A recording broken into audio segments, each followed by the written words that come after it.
Oh, God.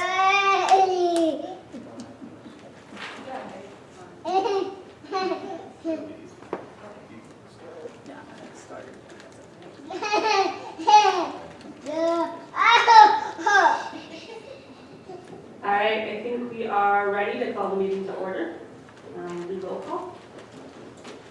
Amy Riddle Swanson. Here. Mark Hillman. Here. Angie Skillings. Here. Carl Palmer. Here. Abe Smith. Here. Dominique Stewart. Here. Rachel Henderson. Here. Dale Dalkey. Here. Amber Kirsty. Here. All right. We have established a quorum and will stand for the pledge of allegiance. I pledge allegiance to the flag of the United States of America and to the republic for which it stands, one nation, under God, indivisible, with liberty and justice for all.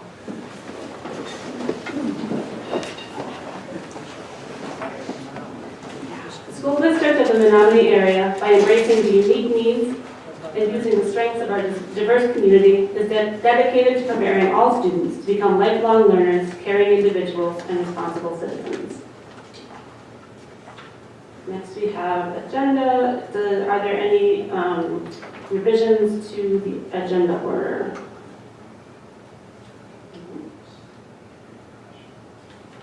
Oh, okay. Okay. Moving on to community communications. This is the time to air concerns and express your opinion on issues. There should be no negative personal attacks against any individuals, including staff, board members, or administrators. The opinions, beliefs, and viewpoints expressed by the various speakers during community communications do not necessarily reflect the opinions, beliefs, or viewpoints of individual board members, the board as a whole, or the school district of the Menomonie area, nor do they reflect the policies of the SDMA. We have two speakers tonight. First up is Josie Tillman.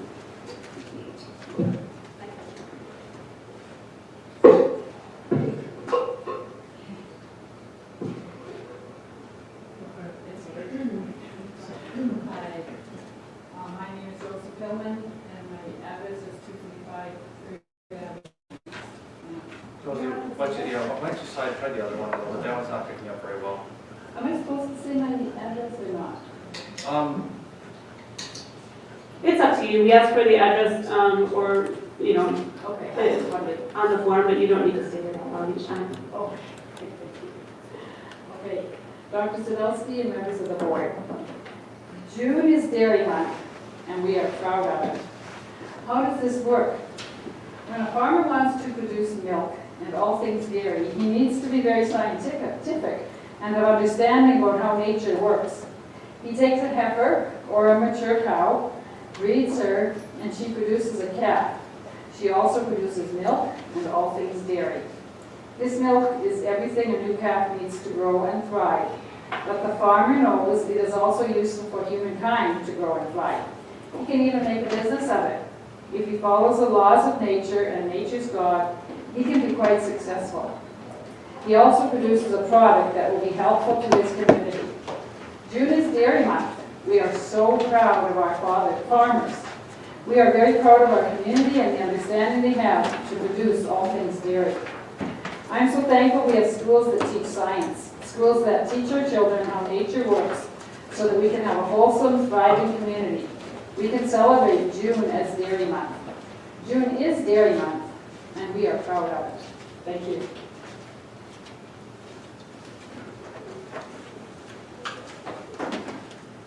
All right, thank you. Our next speaker is Joyce Mueller.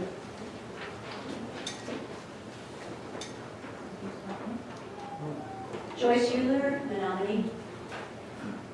Critical race theorists divide community member against community member, child against child, down racial lines, and then call other people racists.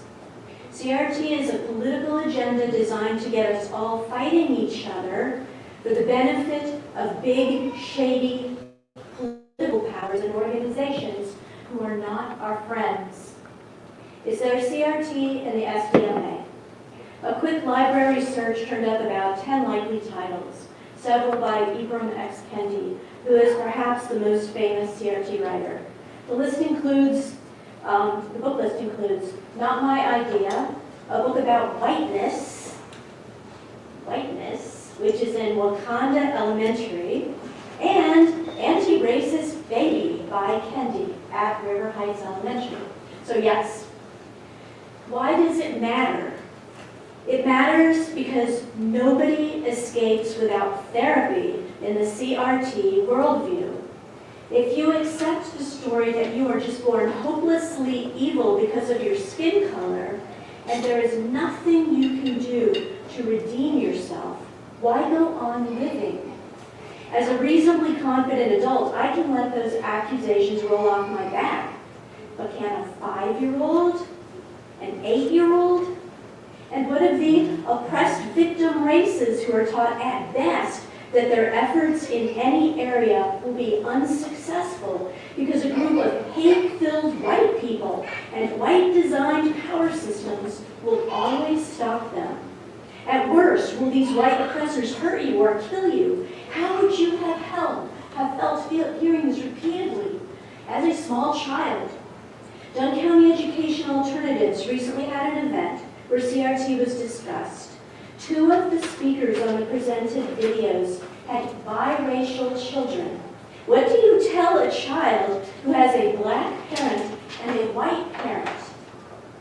How can that child and family possibly find a sane way through CRT teachings? There are actually 2 ways to have white skin and not be in the bad oppressed group. 1, you can change your gender, which puts you into the emotionally preferable victim group. 2, you can participate in this CRT revolution against capitalism, which is what whiteness really means.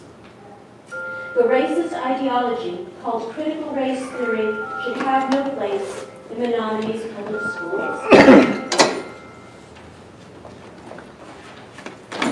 Thank you. Moving on to revenue and expenditure reports for the month ended May 2023. Okay, if you'd like to open up the May revenue report, we'll take a look at that report first. For the month of May, the general fund 10 received in revenue total $25,721,402.04. The gift donation, Fund 21, through May, received in $598,243.35. And then special education, Fund 27, total $2,214,798.62.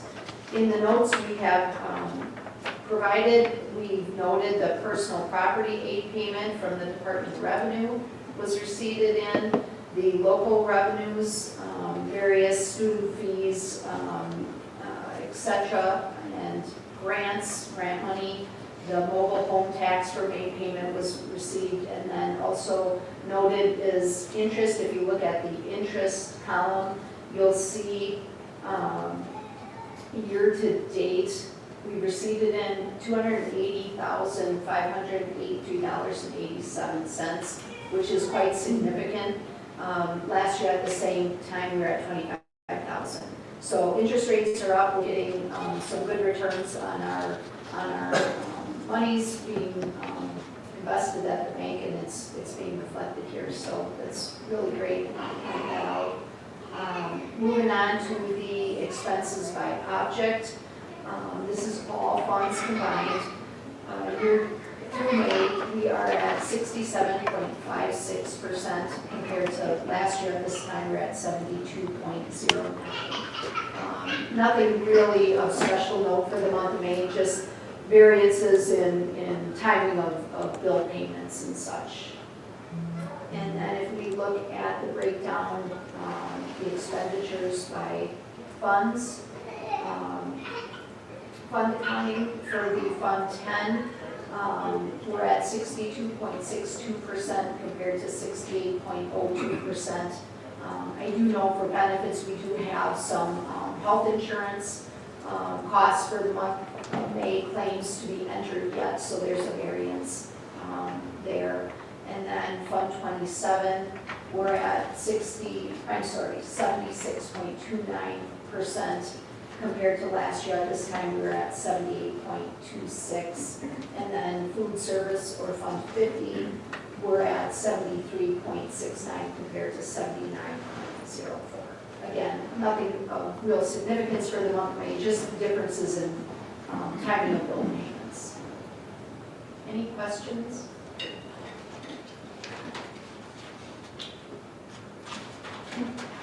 Thank you. Next we have the monthly employment report. So the monthly employment report is a standing agenda item. As board members can see, there are some changes here corresponding with the end of the school year. And unless there's any questions, it's for your information. Any questions? Moving on to the consent agenda. Entertain a motion to approve the consent agenda. I so move. Moved by Carl, Second. second by Dale. Thanks. All right, we have on the consent agenda minutes from the regular board meeting and special board meeting in May, financial reports, general fund checks in the amount of $2 million. Sorry, that's a lot of decimals.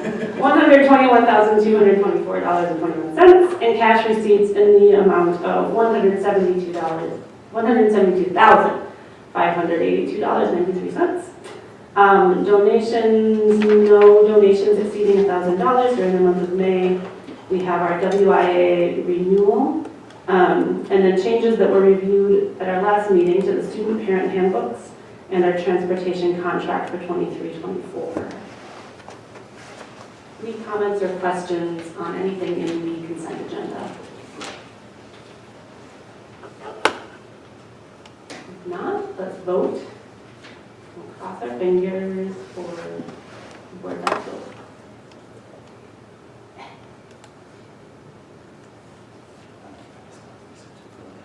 Sorry. Can't read. Amber, are you able to vote from where you're at? Okay, great. Thanks. Jenny got it. Okay, motion passes unanimously. Next up, we have to approve the personnel consent agenda. Nice. Okay. Moved by Amber, second by Dale. Thank you. We have a couple of resignations and a number of requests to hire.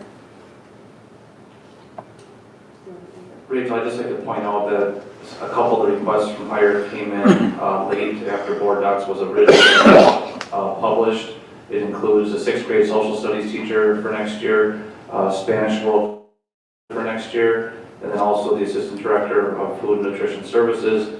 We are extremely pleased to have a Spanish world cultures teacher. That was one of the more challenging hires that we've had, and kudos to Mr. Betcher, Ms. Hoyt, and everyone involved in that process. Yeah, that was really exciting to see on your final. So thank you for everyone for that work. Are there any questions or comments on the personnel consent agenda? Joe, I was wondering if one last time you could clarify. So we have the outgoing and highly praised activities director, and an incoming director of high school activities and community education. We've talked about this before, but maybe you could elaborate a little bit on how that job descriptions have been changed over time and what the new role is anticipated to be and what the responsibilities are.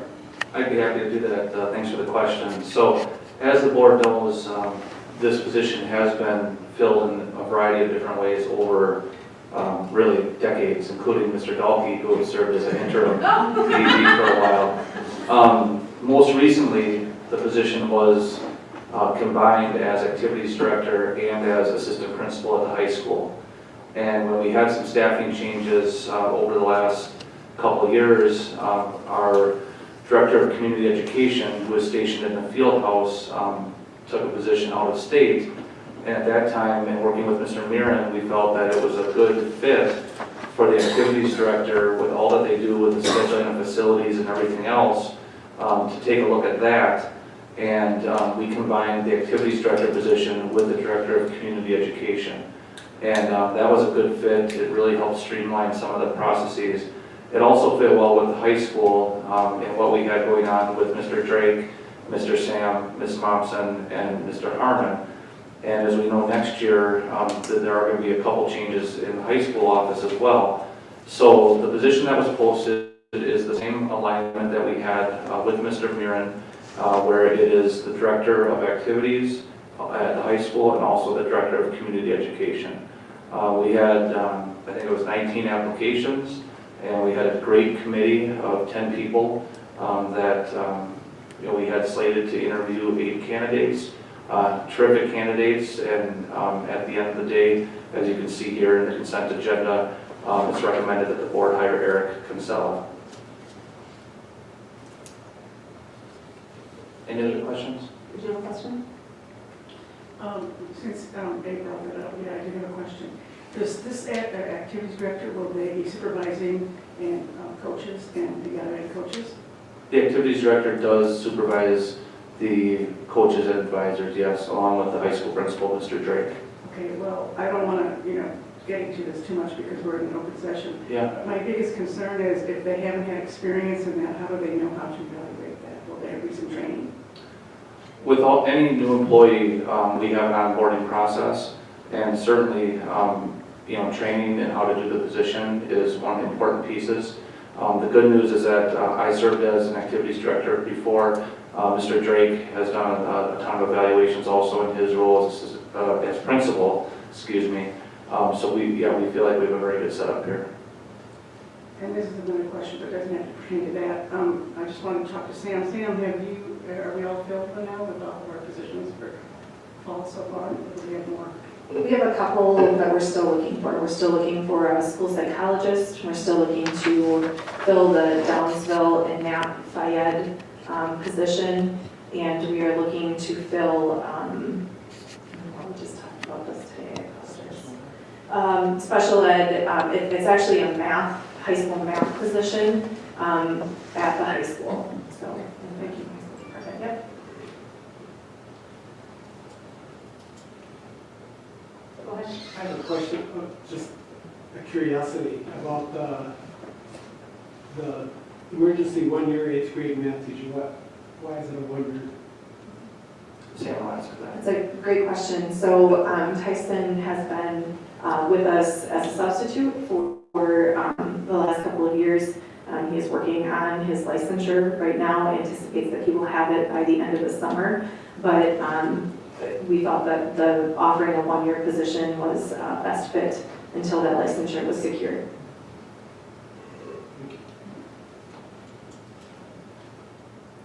Any additional questions or comments on the personnel consent agenda? If not, let's vote.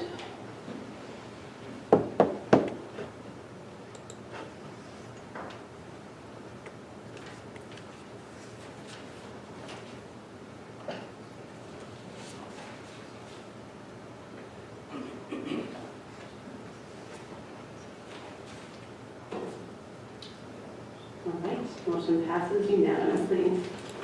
On to the action agenda.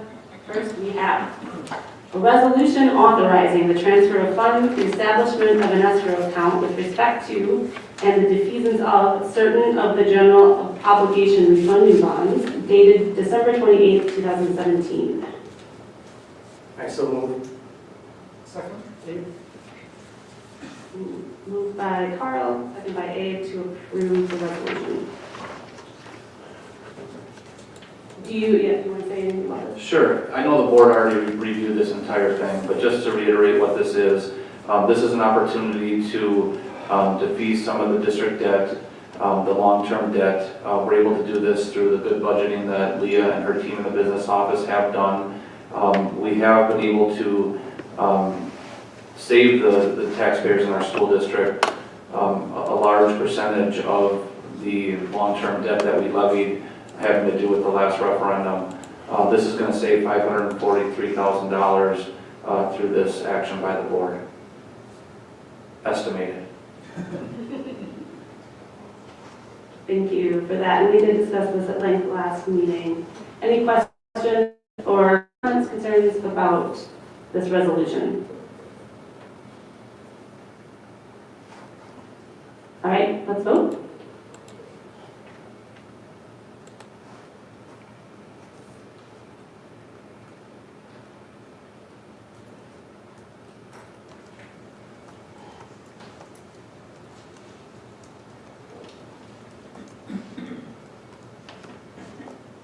And motion passes unanimously.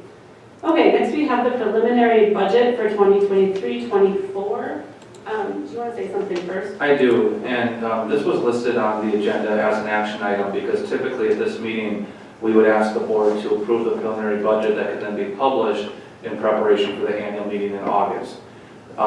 As we built board docs and prepared your background, that was our recommendation.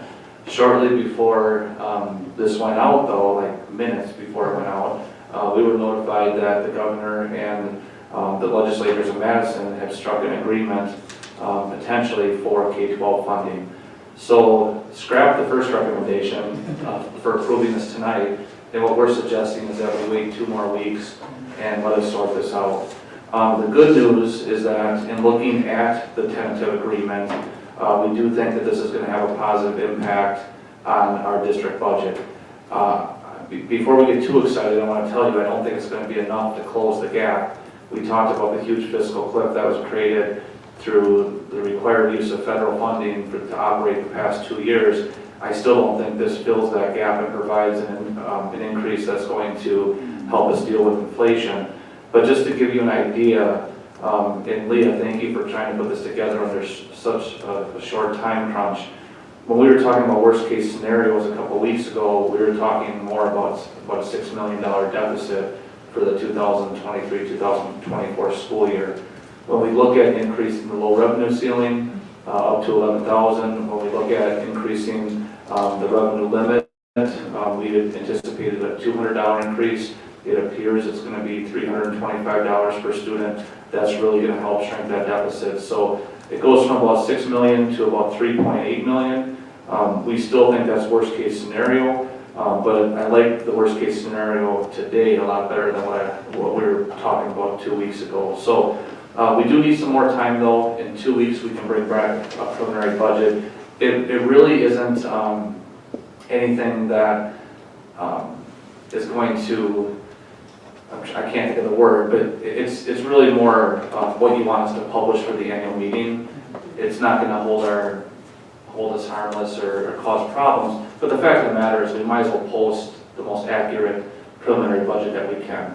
So if we know in 2 weeks, we have the board approve the preliminary budget in 2 weeks, that still gives us enough time to post for the annual meeting and get everything prepared. Any questions about, I mean, we could try to answer questions about the tentative agreement, but it's all still pretty fuzzy right now. And for tonight, we'd be looking at a motion to table this until June 26th, or do we need that? You really won't even need it if there's not a motion to approve it. Okay. You can discuss it and just not have any motion to approve it. Maybe for the sake of formality, I will also move, so let's, to move to postpone that June, what is it, 26th meeting? And about an hour and a half ago, I was on a call. If you're making a motion, we need a second. Oh, I'm sorry, yes. I'll second. Okay, moved by Abe, seconded by Carl. Discussion. So about an hour and a half ago, I was in a meeting with people who were discussing this in the governor's office. Just for everyone's awareness, so the tentative agreement that was kind of press released in the last several days, parts of that are going to go up before the Joint Finance Committee for a vote, I believe, Wednesday morning, possibly Tuesday afternoon. So we'll probably hear a lot of news in the next 48 hours about what's coming out of that committee. So even that deal is still, it's a handshake deal, not a written in stone sort of thing. And then of course it goes still through the legislative process. So we still have a few more weeks of uncertainty ahead of us. I think it's wise to wait and see and keep track of things. Thanks for that context. Any other questions, comments, concerns about this?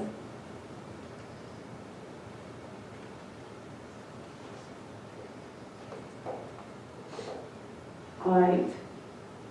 response. We have a motion on the table. Do we need to do a voice vote on this? Sure.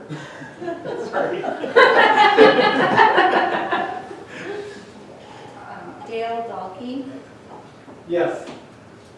Rachel Henderson, Yes. Can we just verify? We're voting to table this until the next meeting. And I vote yes. Mark Hillman, Yes. Amber Kirsting, Yes. Carl Palmer, Yes. Amy Riddle Swanson, Yes. Angie Skillings, Yes. Abe Smith, Yes. Dominique Stewart. Yes. Thank you. All right, on to our discussion agenda, and first we have the annual energy report. So as Steve Thomas makes his way up, I just want to make a couple comments. Steve is our energy manager. Steve, you're completing your first year, correct? Yes, sir. And Steve's done a great job. And as we knew when we hired Steve, we knew we were getting someone who really had some mechanical expertise. And it's been really fun to track and listen to Steve in our staff meetings and also in individual conversations talk about how he's able to get in there and really make sure our equipment is operating at peak efficiency. And I don't want to steal your thunder, Steve, 'cause I'm sure you're planning to talk about it a little bit. So Steve also did put together a report. It's kind of an introductory report, and we are going to be working over the next year to get it more and more detailed, include more of our district buildings and such. But it's been a great first year, and Steve, go ahead. Great, thank you, Joe. Good evening, members of the board and Mr. Sadowski. I have your 2022-2023 annual energy report. I'd like to start off by, I recognize a few of you on the board and others that I don't know, so I will share a little bit of information about myself. As Joe stated, my name is Steve Thomas. I live here in Menomonie, Wisconsin. I'm married and I have 2 children, which the last one is finally out of the house this year, so 20 days. So as Joe stated, I've been employed with the district since July of 2022. And it's been a very, very fun experience being here. A little bit that I did beforehand was I came from UW Stowe. I did their building automation and their HVAC systems. Before UW Stowe, I worked at the Stillwater Correctional Facilities, where I also did building automation and HVAC. Prior to Stillwater, I worked at Badger Truck Refrigeration and Custom AC out of Oakland, Wisconsin. So we, on the next page, we have our energy consumption, and we're going to talk about our district use. As you can see by the table down below, the energy used in the SDMA over the past 9 years has averaged approximately 4.2 million kilowatt hours. The red line on the graph indicates an average kilowatt use from the years shown. During the 2022-2023 school year, the district used approximately 3.1 million kilowatt hours. The district is working diligently to keep these numbers declining with the help of building automation and good maintenance. We can continue to work on decreasing usage and resources spent on energy. The next graph demonstrates on the next page. Steve, if you don't mind, I just want to comment real quick. Yes, sir. And so when I look at this, I'm board members, I know you can see this also. You look at 2020, 2021, and it was up, up above 4 million. And now the last 2 years, it's really dropped, and hopefully we're going to continue to see that trend. But, considering where the average was, and that they have 2 good years well below the average, I think you can see that that's more than just weather patterns. That's good use of our systems. Go ahead, Steve. Steve, I had one question on that graph. Yes. Is that net, so is this literally just what was used during this last year? Is it subtracting electricity from the solar panels feeding in? Is it No, sir, this is actual? usage. Okay, No solar. thank you. The next graph that I will talk about demonstrates the annual gas usage in the SDMA. The graph's red line indicates an average use over the past years, which has been approximately 275,000 therms. The district has significantly lowered these numbers through building automation and necessary maintenance of the heating system. During the 2022-2023 school year, the district used approximately 190,000 litres. So that was a nice decrease. So the district continually works to maintain equipment to peak efficiency to keep up with these never-ending changes. This is the importance of properly working equipment. Many variables in the district influence the use of electricity and gas, such as weather. Weather is a huge factor. Another thing people don't really realize is when you fill these buildings up, your temperatures change a ton. And then it goes back down to your equipment. How is it new? Is it old? You know, is it sufficient for what it does? Efficiency. We're constantly working on efficiency, between outdoor air dampers to free cooling. I mean, anything that we can do to help take down those bells, we're constantly looking at. And then the control side, the building automation, which is an absolute blessing. We can sit and watch and monitor and change and adjust things as they happen. So it's very, very nice to be able to work with that. On our next page, we have the Menomonie Middle School Solar Project. As of April 2023, the solar panels at the Menomonie School went live. We do not have any cumulative data to share with you today, but we can view through the e-gauges at lifetime kilowatt usage and see the meters reacting to the panel's output. Olson Solar Energy is working with Excel Energy to be able to record these panels' performances. The screenshot below shows energy usage at MMS during the months of May and June. Electricity generated by the system is dependent on the amount of sunshine. And this graph shows that peak energy consumption at the end of May and the beginning of June. This graph details valuable information showing us how these panels are making a difference. As we can see, on May 21st through the 28th, we had unblocked sunlight. If you look at your graph, if you look at the center to the left side, you'll see 5 spikes, red spikes. That is our usage. So on the graph on the left, it was a beautiful, sunshiny day outside. Occupancy was up, school was in, okay. So on May 28th through June 4th, it was cloudy out. We had the same occupancy, basically the same outdoor air temperatures, but we had overcast and cloudy skies. Now, we can see on a live range that we can see a difference on our peak levels that these panels are showing us. But we do not have any current data that is being recorded anywhere on it as of this time until Olson Excel can go through and figure out how to make them work. So, as far as the district, we've had some very good progress in the last year. The district has worked hard on the HVAC equipment in the past year, ensuring it operates properly. If this equipment is not running efficiently, it is like throwing money out the window. There have been many repairs made along with control and settings changes, such as changing on inoperable drives, motors, pumps, and improving the settings on air damper controls. These repairs are making a big difference in some problem areas. The district ensures the chiller coils are clean and efficient, and the air filters are changed at recommended intervals. It will be very exciting to see what this next year will show us. The district is still working on LED lighting, occupancy, switch changeouts, and possible solar options in other areas. Continued work in this area will be heavily dependent on available funding, supply chain, and being able to schedule work outside of the regular school hours. So if there's any questions? I just want to say thank you. I always appreciate a clear and beautiful graph, so that's fantastic.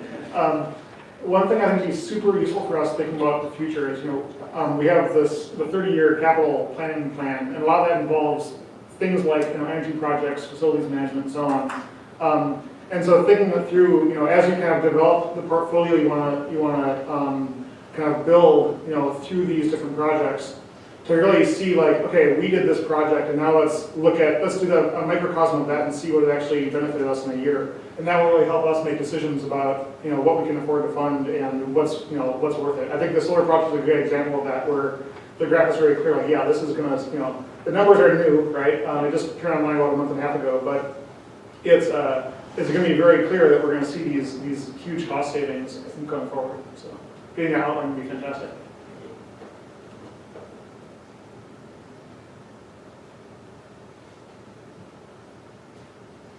Any other questions or comments? I'd like to echo what Abe said. Thank you so much for being here and for this report. And it's really exciting to see progress laid out so visually in this graph. So I really appreciate that. Thank you.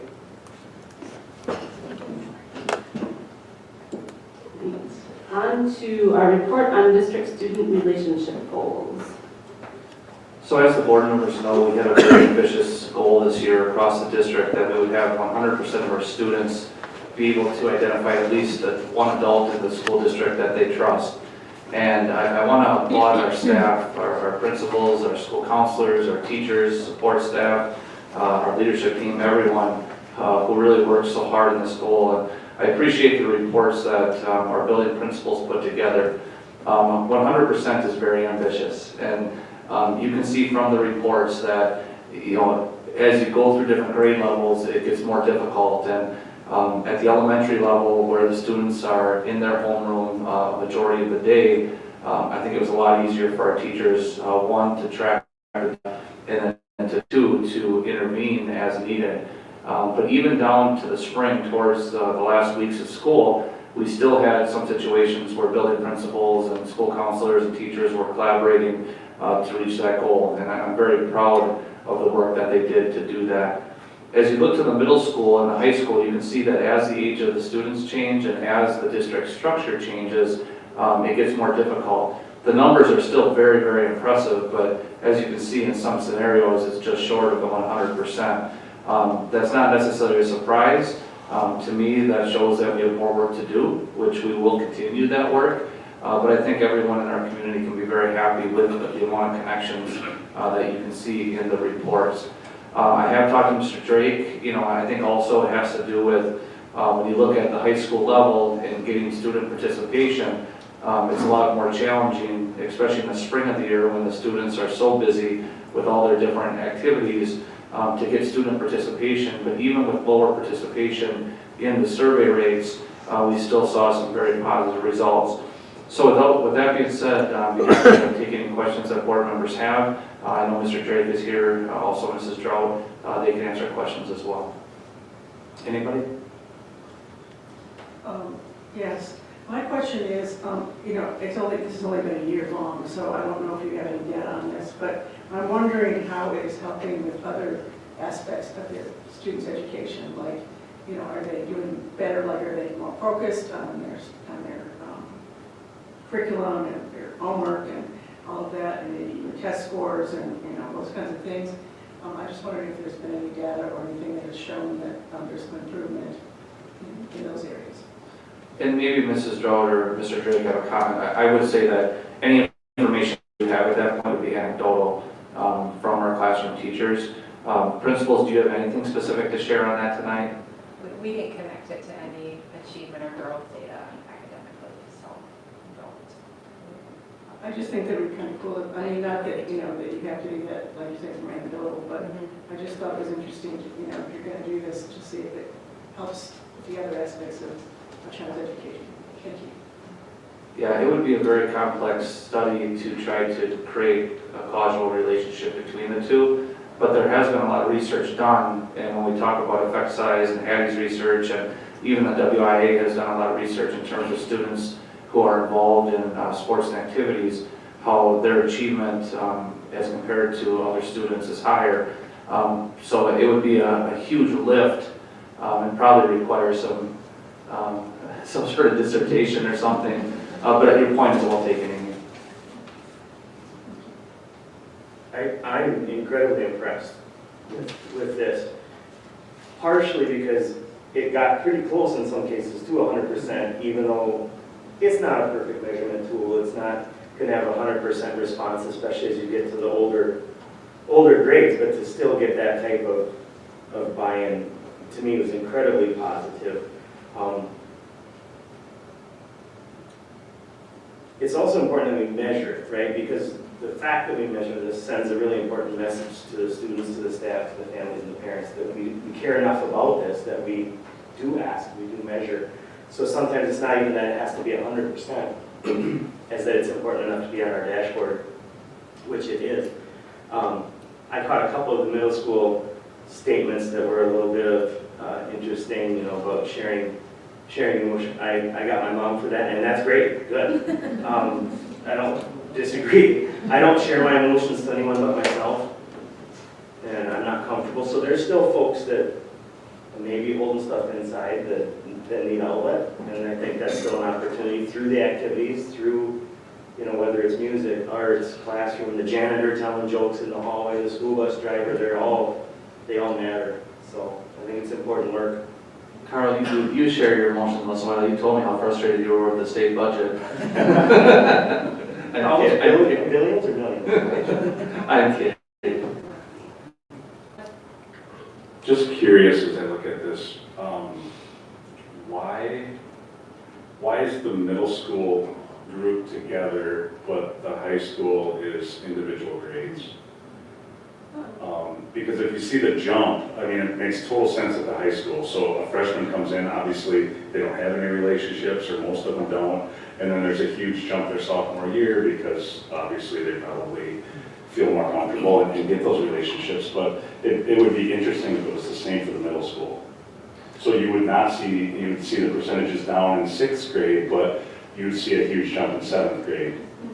If it's the same, I don't know, it's just a question, I was just wondering. Yeah, you could hypothesize that would probably be likely to happen. What I'll tell you is we built this airplane as we were flying it, and this is not something. What's that? That's a great approach. And I'm super proud of how our staff members did fly it, how they landed it at the end of the school year. And I think we've learned a lot from this, and I think there's certainly room for growth and improvement. But I think the fact that we're taking this on is huge, and I think there's nothing but continued improvement that we can look towards. But I also think some of the comments allude to the fact that this is just in our schools, and when you think about all the other community connections and family connections, and we talk about it takes a village to raise a child, this makes me really proud of the school district really doing our part, and we will continue to focus on this and do as much as we can. Well, that was going to be my comment. I hope that what you just said continues into the future, and it's not a one-year effort. And I think a lot of the students, when they, maybe the ones who didn't respond or didn't respond quite the way we'd like them to, I think maybe when they see their friends and their peers kind of having the benefits of this program, I think they might change their attitude. Will we have a report like this again next year, or are you just continuing the work of this, but it's not like a special project like it was this year? Well, as you know, we haven't developed the work plan for next year. I do think continuing a goal like this would make perfect sense. One thing I think if we did continue this goal for next year, it might be nice to, and knowing that you flew the airplane as you built the airplanes, but have standardized reporting.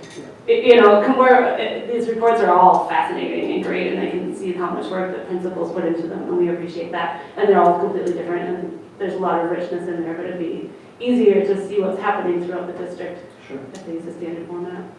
I agree. Yeah, I love this, just to put that up front. I think this is great. Everything everyone says is correct. These relationships are what makes someone's life worthwhile, right, in high school or middle school or grade school. Yeah, so thinking about the future of this, I think I would love to see this be an annual, ongoing thing.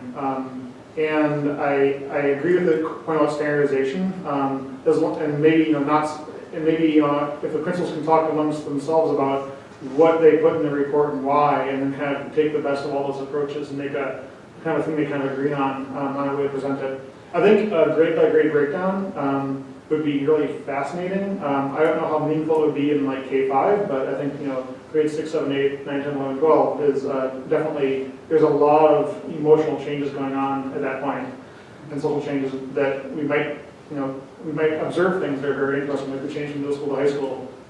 On the point that Amy made about variable correlation, I think, as you said, tracking it over time would be very, very difficult if there's an improvement of someone, but I think the very simple single variable analysis of simply saying, and this will all have to be anonymized, of course, but like simply a rough correlation between, if someone says yes or no, what's the likelihood what's the probability that student has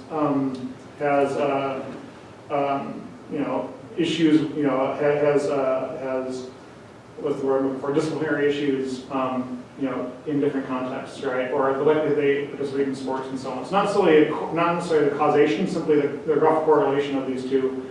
I think that would be very interesting to see, because we might see things like, wow, we really should get these other activities spinning up, or there's students who you can start asking why. Why is a student saying no consistently? Obviously, us and the public should not see that personalized information, but the principal certainly would have access to analyze it and think about it.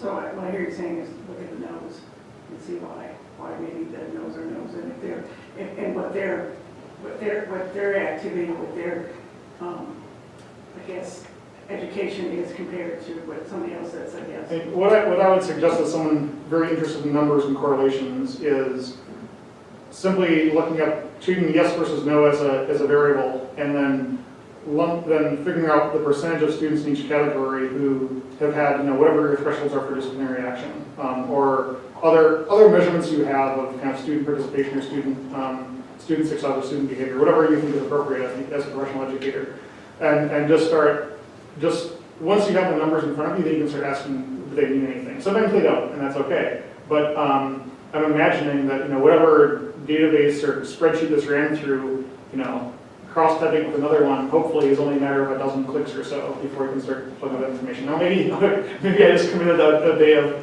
Brian's life, so I apologize, but I think that'd be interesting things to look at in the future.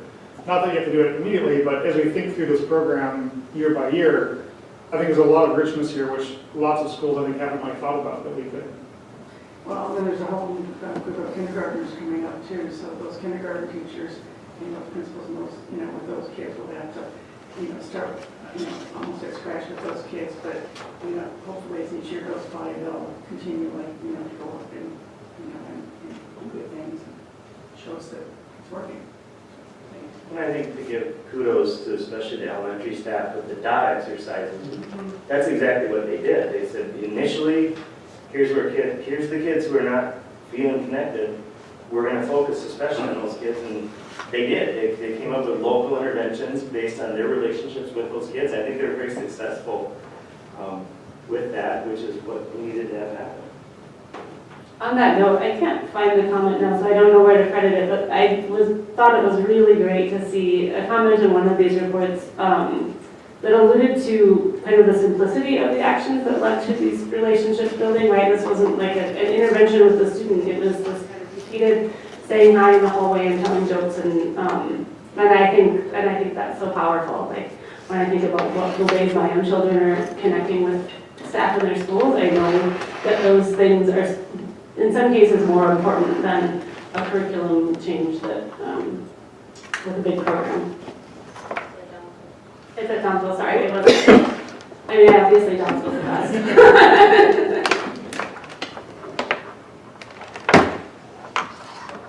One thing that occurred to me about the high school numbers, looking at them, why they seem a lot lower.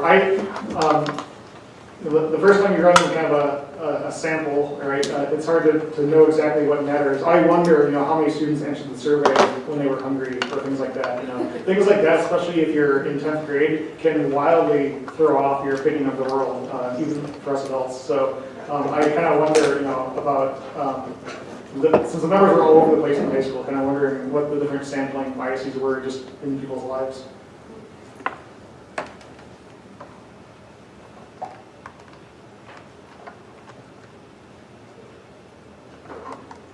Any other thoughts or questions about the relationship mapping? If not, we will move on to our report on multi-level systems of support, which is not unrelated. So Brian and Tony are going to take this one. Brian, why don't you go ahead? All right, well, thank you very much.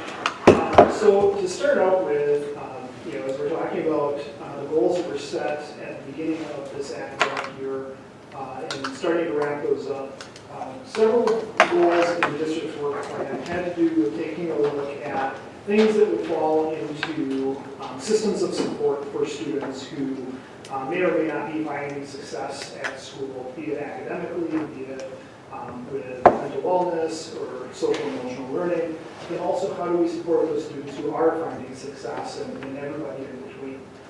So we had several district level teams of staff that met throughout the course of the school year, representation from all levels, elementary, middle, and high school, in different types of positions, depending on the focus of the work that those teams were doing. So rather than read through each individual report, we grouped them together to talk a little bit about some of the outcomes that we had this year. About 12 years ago, in our district and throughout the state of Wisconsin, we referred to the supports that students received as a response to intervention, to see whether or not students showed growth when we would identify an intervention. Over time, sometimes the language changes, and what we really found out is it's not you do one thing and then it's a next level and then it's a next level. It's not always sequential. And it may not always follow the same path. So that language has evolved into what we refer to now as multi-level systems of support, recognizing that there really are a lot of different layers to the supports that students have.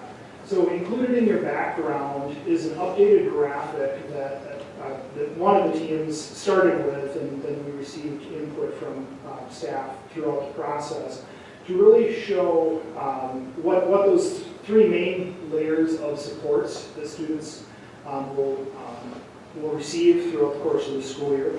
And we spent some time refining some of the language that we use, recognizing that all students will receive universal supports, then they may receive some targeted supports for additional support to be successul, and then it may become very intensive depending on how that need is there. The nice thing about the work that we did is it allowed us to come back and find the things that were working well, and then identify some next steps. So with that, I'm going to turn things over to Tonya for a little bit to highlight some of the work. So it makes sense when you're talking about supports for students that you're not just looking at them just academic alone or just behavior alone. Many times when we're working with students, it's kind of intertwined. But that does kind of sometimes complicate things when you're really trying to look at a child. That's why we call it multi-level systems of support. Even the state is moving towards kind of combining them, because when you're helping a child, you don't just say, okay, I'm just going to help you with your academic today. You really kind of help the whole child at that time. So I'm going to start off though, but we know that there's academic supports. We know that there's social emotional supports. We know that there's mental wellness supports. So I'm going to start off with one of the reports, the social emotional learning kind of report, and kind of just highlight some things that are in there. I go through, in this report, it talks about kind of elementary, middle, and high, and how they're kind of supporting students kind of through those systems. One thing I want to note is many of, especially the report that you just had about relationships, many of our schools have been doing some of this dot activities, starfish activities for many, many years, because we've known for a long time students that are connected have better outcomes. So this year, we did a more kind of concerted effort towards pushing that, but you have to know that many of our schools have been doing that for a number of years. So it kind of goes through elementary, middle, and high as far as kind of the services that they're providing to our students here. I'm using in this report kind of that tiered system. That's still a language that we're using. Again, tier 1 is kind of for all. Tier 2 is more maybe small groups. Tier 3 is very individualized. One student, really intense working with that one student. Let's see what else. And then in this, I kind of talk about some of our school social work, also some of our community partnerships. I think in here we have great community partnerships, whether it's working with Dunn County, whether it's working with Northwest Crisis. We actually held This year, they met, Northwest Crisis Center met with our pupil services staff to really talk about that intensified student. So you have a student that maybe is talking about some suicidal ideation, like what is the response, and then what are the community supports that are helping us to help that student and that family. We have Mentor Chippewa.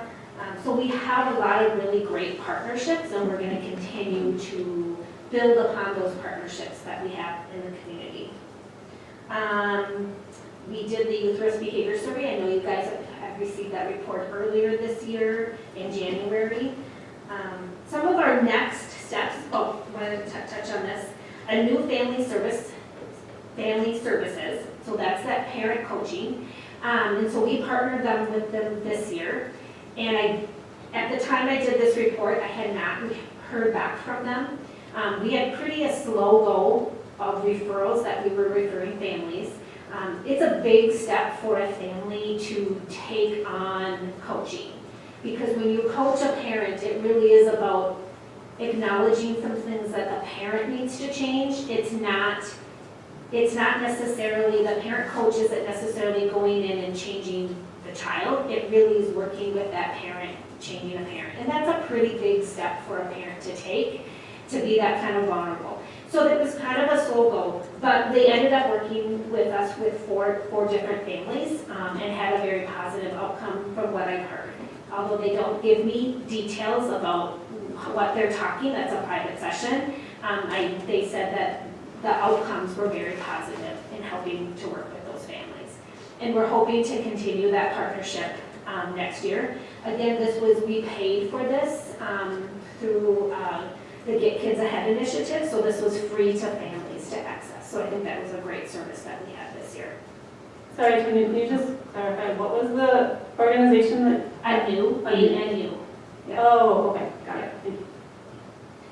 And then kind of really our next step, so we just actually had an elementary team that met last week, so they got done with work and we threw them right back into more work, working on really kind of SEL at an elementary level. And so we did some data digging. We're really looking at our RTI toolkit, which is, we have on our website, we have an area that addresses literacy and math, and we're adding an area about behavior that will help teachers, all teachers, if they have some need for SEL or intervention, that's kind of like a toolkit. Like, what else can I do, and have links on there. So we're working on some of that. And then some of our resource mapping that we're kind of working on. That team is kind of coming together. Any questions on that? I know I just like threw a lot at you. If I could comment, Rachel, as you're thinking of your questions, you all know that many of these programs, many of these supports have been in the district in some form for years. This report is so nice in showing how the framework all fits together. And there have been new things like the family therapy that Tony mentioned. There's also new academic things. This also really shows that we've kind of hit the sweet spot right now in terms of the services we're able to provide. Certainly we would like to be able to provide more. And there are some challenges because some of the most intensive intervention services, maybe for a student who really does not fit the K-12 environment at all, may need some sort of day treatment or things like that. Those services are really disappearing in our area of the state right now. So we're constantly searching for services that can fit into this framework so that we can have a very comprehensive framework. And Tony and her team has done a great job. Academically, we have similar concerns.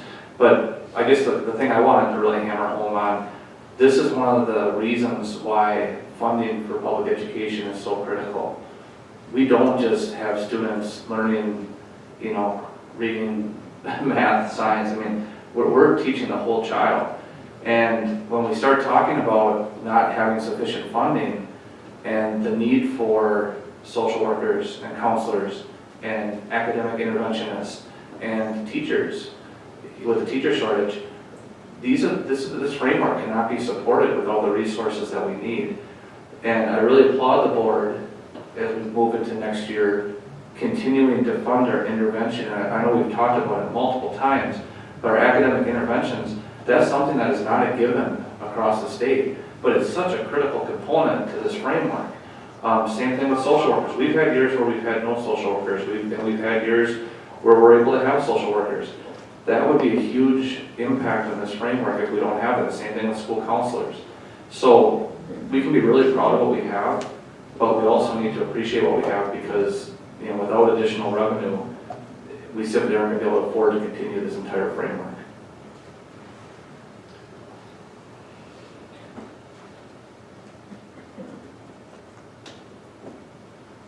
I'll jump in. It is really cool to see all of these resources.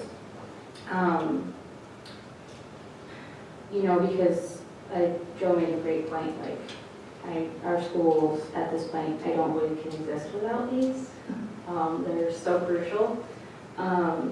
Something I would suggest is, I assume like the social emotional learning document will be public eventually. So I would like to see a summary or definition of what social emotional learning is. As this goes out for the public, because there's a lot of people who don't know or have misinformed ideas of what it is. So like, I mean, clearly there's like all the examples of what that is involved with, but I think that would be helpful, especially as we send this out for people to access. So like an introductory paragraph, kind of? Yeah. We could do that, that's a good idea. Yeah, I think that's a great idea. And I want to thank you for this report. I think what Joe touched on at the very beginning was about putting everything, like all of this together in one report is so powerful, and it's really great to see it all. We're going back to you, or are you sorry? Okay. I wasn't sure if I needed to read it. Still with me. All right. So I'm going to go on to the student wellness. Some people call it mental health. I prefer to call it student wellness. So in this report, I kind of go over the roles of our school counselors, our school social workers, our school psychologists to kind of give the idea of kind of that school-based mental health and the role they play in that. Also, mental health context. So we started collecting data 4 years ago on students who are accessing our school-based mental health, meaning our school counselor, school social worker. So they have a contact with a student that they would consider kind of a mental health contact. And then also, the next line is an estimate or guesstimate of the number of students accessing community-based mental health. As you know, some families tell us that they are seeing a counselor outside of school. Some families keep that very private. So this is really a kind of a, like I call it guesstimate, because we're kind of guessing about that number. I would anticipate that we might see higher numbers of families that are seeking like kind of outside services. Even if it was one time, they would be included in this contact. Okay. Can I ask a quick question about that? I can imagine that there are a lot of families who may choose for whatever reason not to share that. Yep. And then there's probably a lot of families who would share that information if they were asked. Yep. Right? Like, yeah, we've been, dealing with anxiety and we Yep. get to the, yeah. Do you have a mechanism for asking about that? Sometimes our school counselors will ask that, as if a family would call. Sometimes students with disabilities, as part of their IEP, there might be some information in regards to an outside therapy that they're receiving. Sometimes it's the school nurse because they're on a medication, and so that they're letting the school nurse know that this is coming from that avenue. But we do not, and I caution us to say, send a survey out to families and asking them if they are seeking outside mental health services. I don't think that that's kind of our role as a public school to ask that outright and gather that information. So clearly seeing an increase within school contacts. Yep. Do we know is some of that because it's been becoming more and more and more difficult to get out of school contacts? Is that true? There is, yep, it is. That is still an issue within our community, in our state, in our nation. that I don't think they're producing as many therapists as they are in need. I think it's more because it's becoming more common. And so it isn't necessarily a hidden thing as we used to say it. Many people would be ashamed if they had to go see somebody. Talking even, you go to like a high school or middle school, kids are very open about that, much more than they used to be. So I think some of it is more, they feel more comfortable doing that. So I think that's why we're seeing an increase. Do you expect that some of the increase of the in-school contacts is also coming from the efforts that you're doing? Very much so. If we're asking, you know, they're coming, so. If you build it, they will come. Yep, So- yep, yep. Build it, they will come.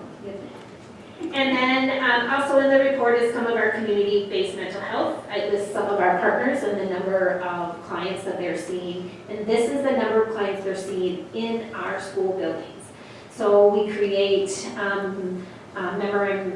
MOUs with community partners, allowing them to come in and use our school buildings to provide mental health services to our students.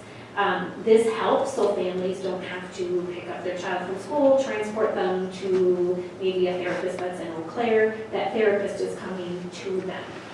It helps both the student, because then the student is only missing a short period of time at school, and then they can come and go back to class. So we allow as many partners as long as we have space in our buildings. I think that's probably the biggest thing. We have had to turn away, or clients or community partners haven't been able to come into our buildings because of that kind of space issue. They all can't come at the same time, so sometimes we've had to juggle kind of schedules around. We can't come on Tuesday because somebody else is coming on Tuesday. But our school counselors, they give up their offices so this can happen. So our staff have been very open to even give up their offices so therapists can come in and serve students.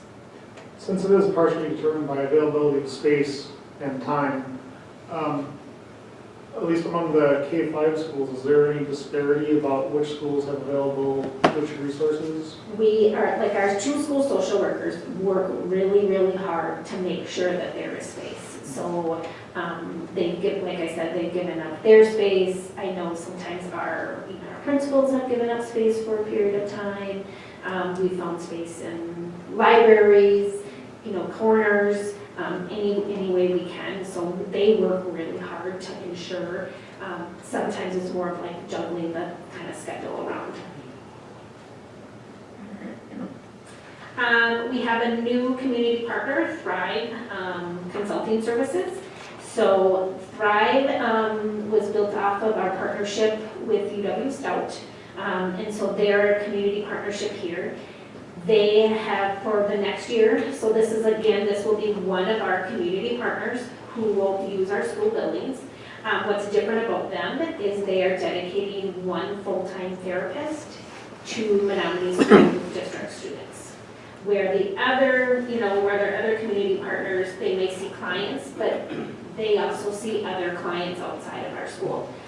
They have committed for next year to have one full-time therapist.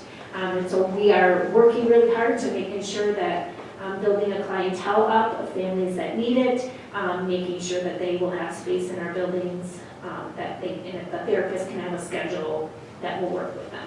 We're not going to have them go to 5 different buildings in one day, but try to manage that. A full-time therapist will see about 20 clients. Who's paying for those visits? That is the same as our community partners, so it's families. Thrive will take most all insurances, including Badger Care. So. And then also our partnership with Stout. And then I have some additional information about, if we were going to expand mental health services and hire our own therapist, kind of some of I view them right now as some of the barriers that are existing. One being the cost of a program of that.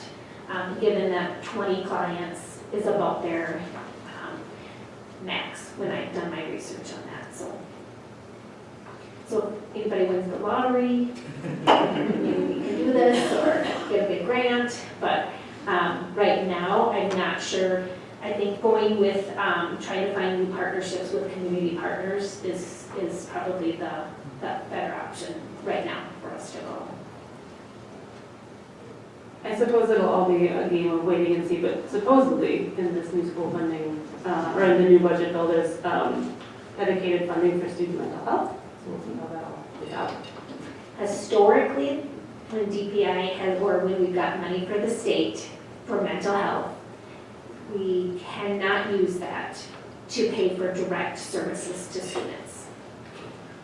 So answer that for me. I don't know, but even the mental health grant, the Get Kids Ahead initiative, targeting mental health, you cannot use that to pay for direct services for students. And I suspect if we hire a therapist, we can't charge the insurance company for those visits. No.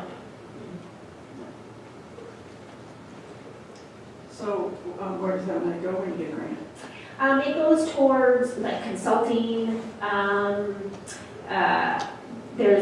There's sometimes additional costs for our school social workers as they're navigating that mental health system.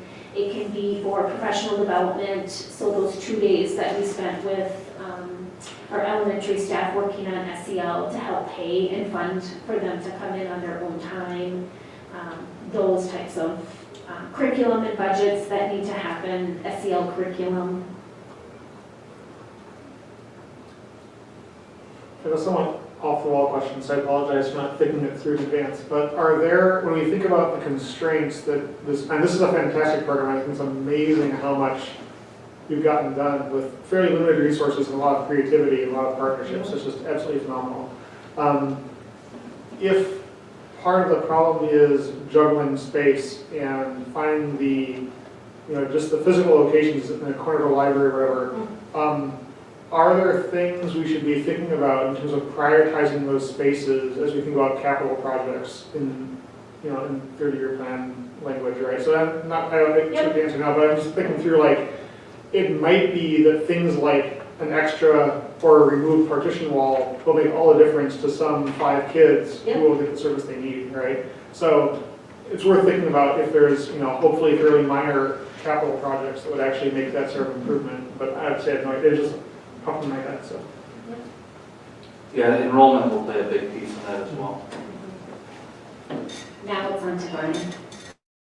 All right, so to kind of wrap up this report, the MLSS summary document that is included, part of the work that these teams did was to go through and spend some time identifying some shared beliefs that really resonate across the different supports that we have in place. And I'm not going to read through the full bullet of this because you have them, but there are a few to point out. In one, the third from the bottom of the shared beliefs, that no one measure is intended to determine movement between the tiers. Joe kind of alluded to this earlier in some of his comments that, the reality is we have lots of supports, and we have lots of ways to determine what the best support for a child is, and not any one support meets the need of every student. So that's important. And then also that students may move in and out of what we've identified as Tier 2 and Tier 3 throughout the year based on their individual needs that are supported by the data that we have on those students. And then, as Tony was talking, and as we started out, there are a lot of things that, as a district, we have found success in our existing multi-level systems of support. One of the key ones being time, that we have time built into our days at all levels for students to receive supports. That might be win time. In high school, it looks a little bit different through their study hall time and things like that. But we have time, space continues to be an issue and a challenge that our staff does a great job of navigating. And then as we move forward, always looking to the future and areas for growth and next steps. One of the things that we've identified is as we bring new staff on board, Your induction program does a good job of getting staff up to speed, but we have to remember that not everybody's done with us on this journey, so make sure that we build this into a professional development as we move forward. And then we need to continue to review our supports on an annual basis and identify when and where we need to beef that up. So with that, if there are any remaining or lingering questions, Tony and I can try and navigate those, but you've done a good job of asking along the way.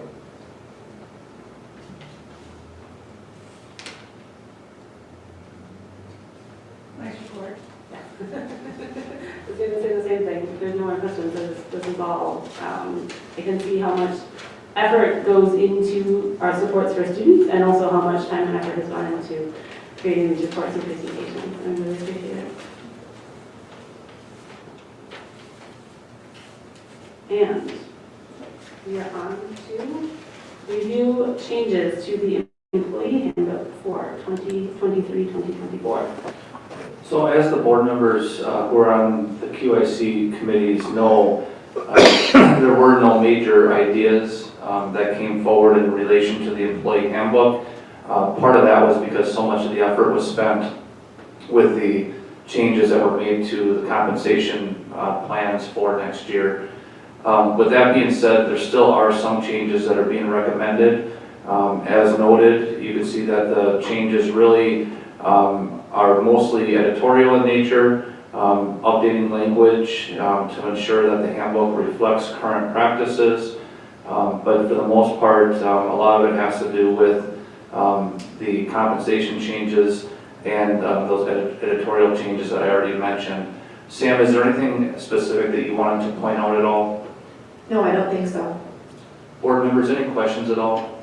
We do plan to bring this back for you, and we'll share it out with staff after the meeting tonight, but then we'll bring it back to you in 2 weeks. But any questions? I had a quick question about the note that was added today in board docs.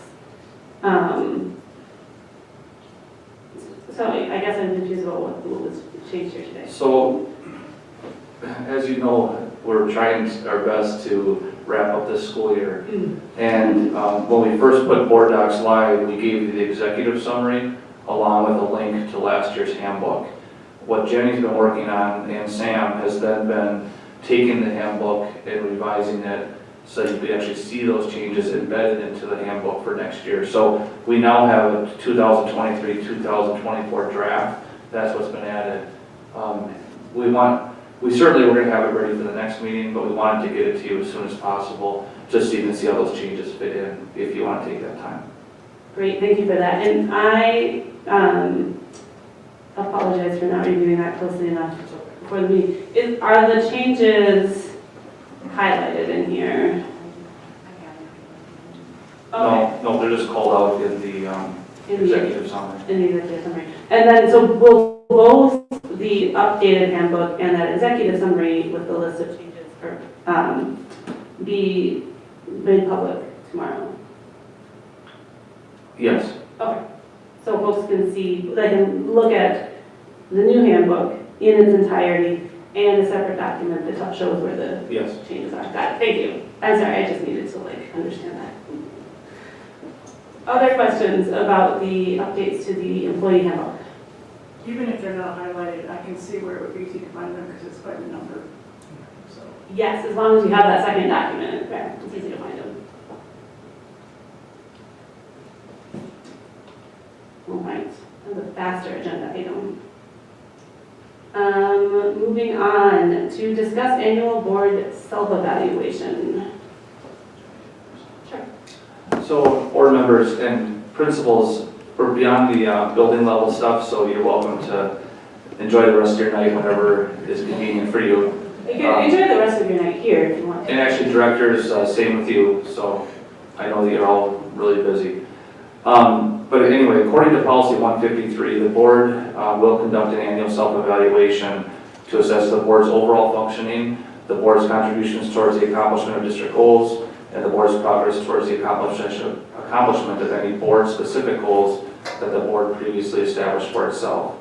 What the board has done over the past several years has used WASB's self-evaluation tool. Generally, it doesn't take very long, I don't believe, for a board member to go through and fill it out. WASB does partner with school perception, so if the board members would like, that could be a simple way to conduct your self-evaluation. Complete the survey by a given date. We can get a report back from school perception, share that out with the board, and the board can have a conversation about that. That's what I would recommend, but certainly this has to be something that is board driven.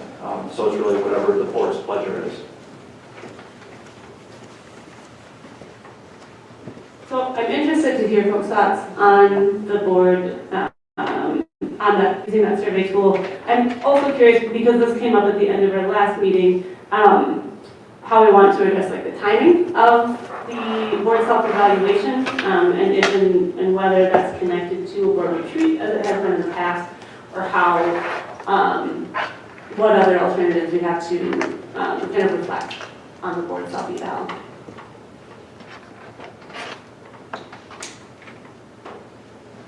I don't see any reason not to use the same tool. As far as tools go, we have the same trend, we can look at what it was last year. I don't recall it being onerous either to use.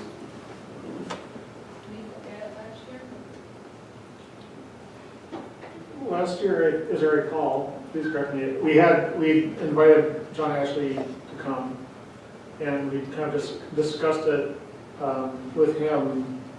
So we wouldn't have the opportunity this year, I assume, right? He's retired, one other thing. But that, he collected the information and then discussed it with us. I don't feel it was ever disseminated to us. It was disseminated to us, the results were sent, just like kind of the numbers prior to our retreat that we had last year At Jake's, I think, It was. I don't think we spent any time really discussing it, to be honest, during that retreat, but we did have those number results prior to that.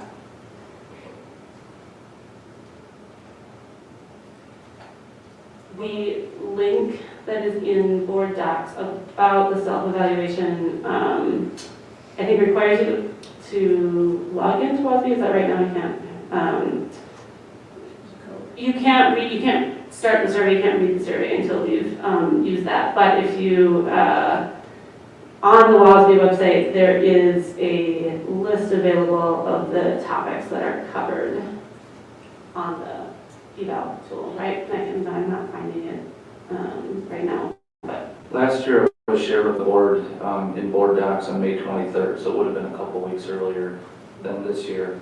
But I agree, I don't believe that John Ashley, he reviewed the results, and I'm sure built that into his discussion with us, but it was not reviewed. What's that, Angie? You didn't disseminate, I did not receive them.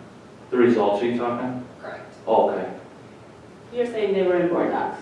The results were not, the Oh. survey was, and I agree, I don't think he shared a report, I think he just used it as part of his preparation for his discussion with the board. But we certainly can get those, we can have those accessible, and if the board wants to do it this year, it'll show the trend lines and such, because it's been used so many years in a row. My thinking is that if we're going to do the survey and we all agree on it, that I think it does, to me, it would be a waste of time if we didn't discuss it some way. Fair. So, that would be my thinking. And I didn't necessarily, I thought that we had to do a retreat, but I guess from what Rachel's told me that there's nothing in the policy that says we have to do a retreat. No, just a self-evaluation. So, but if that's the case, then, maybe we could take time to do that during a board meeting or before or after or during board meeting, I don't know, depends how you want to do it.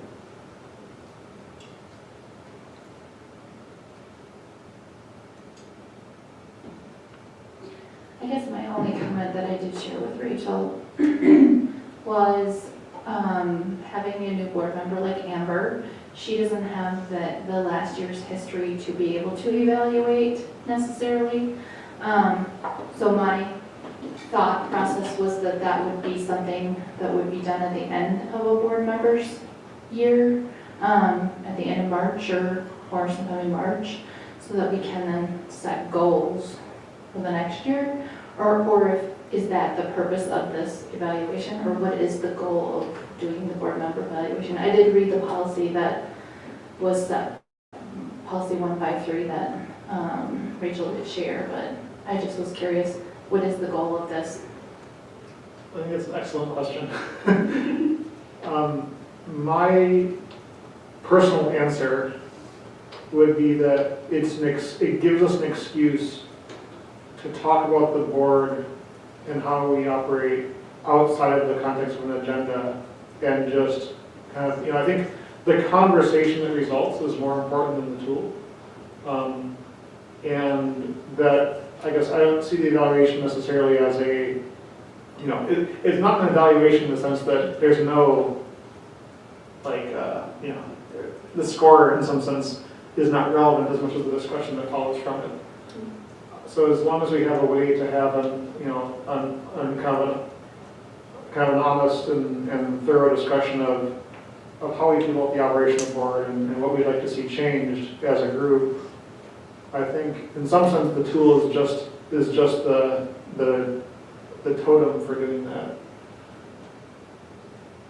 I think Angie has a good point, though. I think that perhaps doing it before the board changes in April could make sense. Do it more towards the end of the board year. And then as the new board members come on, it would still be beneficial for them to know what were successes and what were challenges from the previous board. I think that makes a lot of sense to maybe do it in March next year. I do think the policy looks more, it's written so it's meant to be more reflective. So I think it does make sense to do it earlier, but I don't think that helps us for this year. No. Regardless, so. Right, the policy does not specify timing, so we do have flexibility in that. I'm just trying to think about the calendar, right? If we waited until March, we're still within our fiscal year. We're within our school year, right? So that doesn't necessarily, like, we could postpone it this year. Well, yeah, the board, this is at the board's will. There's no legal requirement that the board do this. I mean, if you want to get formal with it, you could suspend the policy. I think what really matters is the will of the board is done. So if the board wants to wait till March, I think the board should wait till March.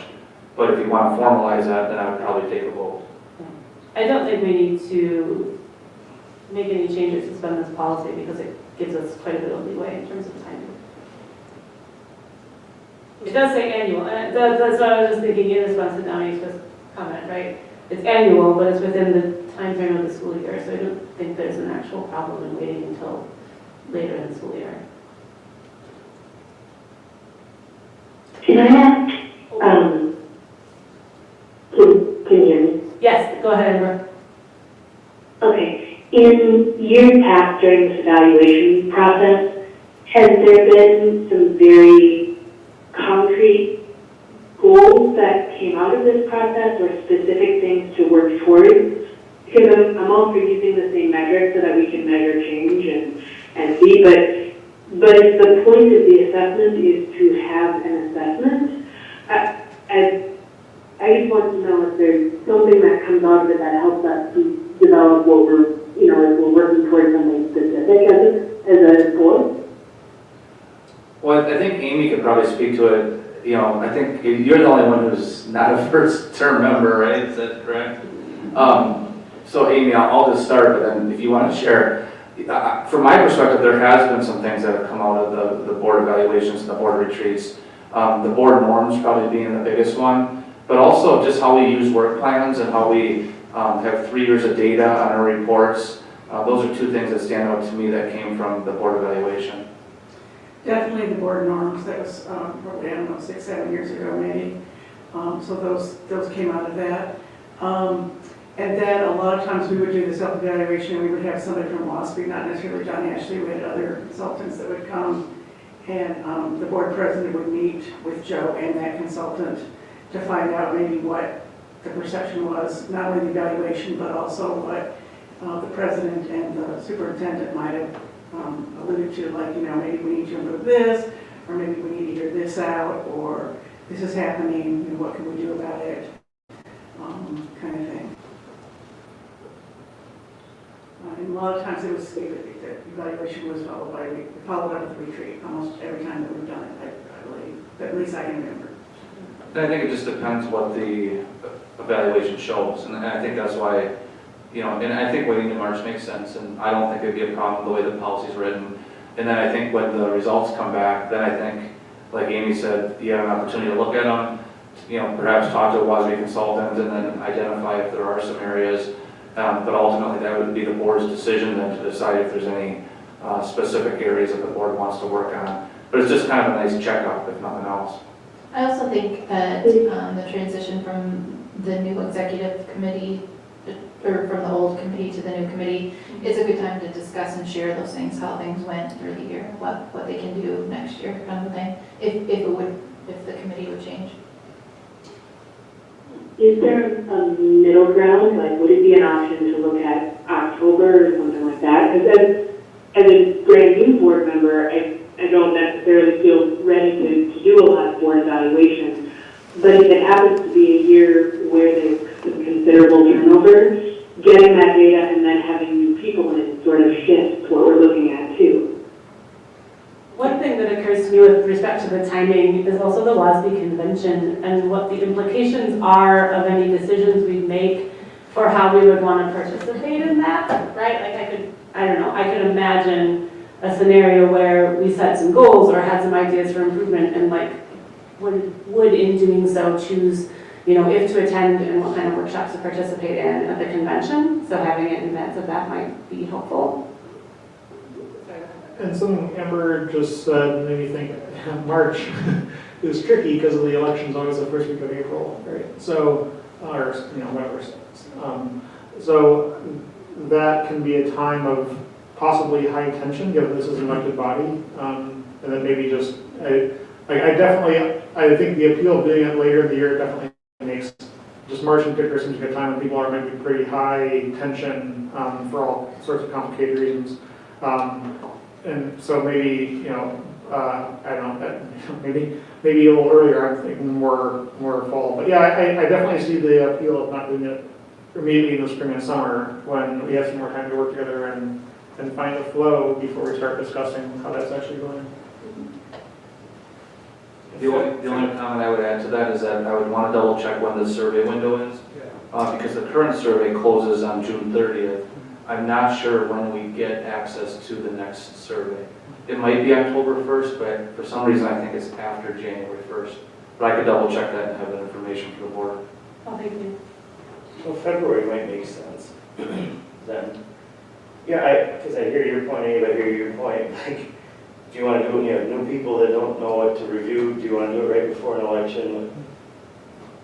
Being on the board is just super chill all the time, And then So, the conventions in the next. yeah, so there's always something, but I do like giving someone like Amber a full year to look back on. That makes the most sense to me. To experience the life cycle. Yeah, and at worst, 3 people turn over, and the new 3 have to look at, like you said, learn from what happened last year. We have to do that anyway when we come onto the brand new board, so that seems like a better way to do it. Yes, I think as part of this, so I think we're generally in agreement to postpone this and maybe, I'm just thinking about process. I don't think we have to decide now on a date, so Joe can find out more about when this WASB tool is available to use, and we can further discuss or kind of nail down time of the year and then some specific dates to do that. Right. And then I think as we get closer to scheduling that, we'll figure out how we schedule in either a retreat or some time for reflecting on that and who we bring in as a consultant. I think then the question kind of remains is if we want to have any kind of board retreat this year, right? Because if we waited until next spring to do the survey, then we would have not had a board retreat for over a year and a half. And is that something we care about, and do we want to schedule a retreat for the summer? In which we would not be reviewing a board evaluation, but potentially have something more social.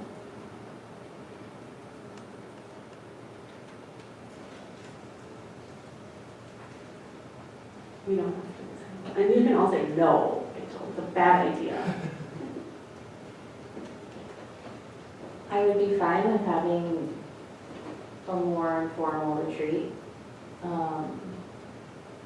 I think ultimately, I think maybe I don't mind either way, but part of me does feel like maybe it would be a good thing for us.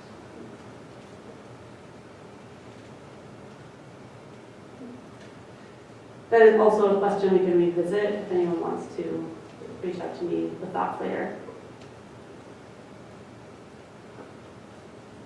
That wraps up the discussion agenda. We're on to, we have items related to next meeting dates, board committees, reports, board docs is not loading. Oh, here we go.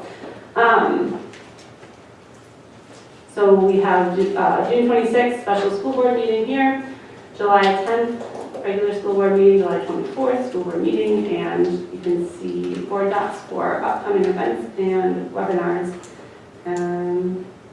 Hello. Entertain a motion to adjourn. Yeah, so we make a motion for closed session to come back in. Yeah, just take 5 minutes. Okay, so we don't, we adjourn first. No, you adjourn. Okay, no adjourning, do not, I'm not entertaining a motion to adjourn, sorry. So we're gonna take a 5-minute break and come back into closed session.